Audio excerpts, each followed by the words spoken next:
Karaniwan, nagsisimula ang art bilang isang masaya at malayang gawain. Isang lugar kung saan pwede tayong mag-express, makatakas sandali, at malikha ng mga bagay na tunay na galing sa atin. Pero minsan, dumarating ang mga problema sa buhay na mas mabigat kaysa inaasahan.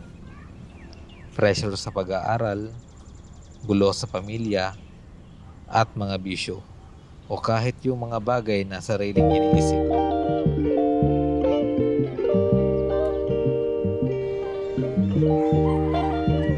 Grabe kainit.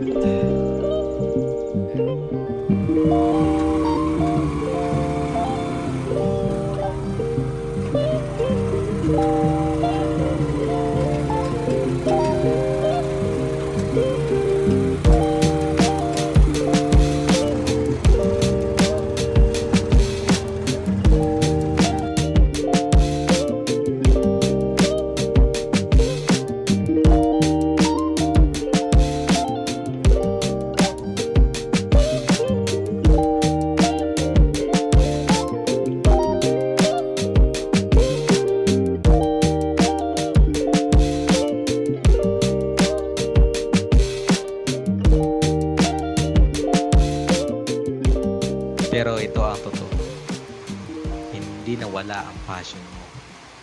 Natatabunan lang ng mga pinagdaraanan mo.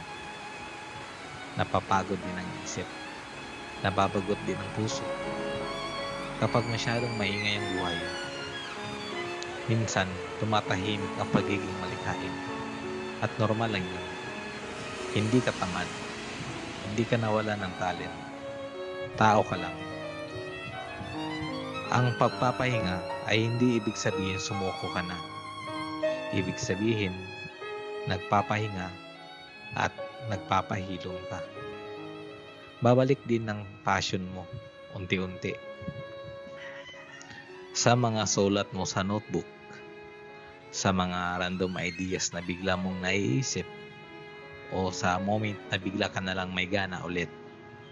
At pag bumalik na ito, maiintindihan mo.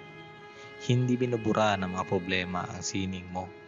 Hinuhubog lang ito. Kaya kung isa kang kabataang nahihirapan at pakiramdam mong kumukupas ang passion mo, tandaan mo, artist ka pa rin. Kahit sa mga araw na hindi ka makagawa, patuloy pa rin sinusulat ang kwento mo. At babalik ka din sa mga bagay na gusto mo. Dahan-dahan, mahinahon, at sa tamang oras at panahon.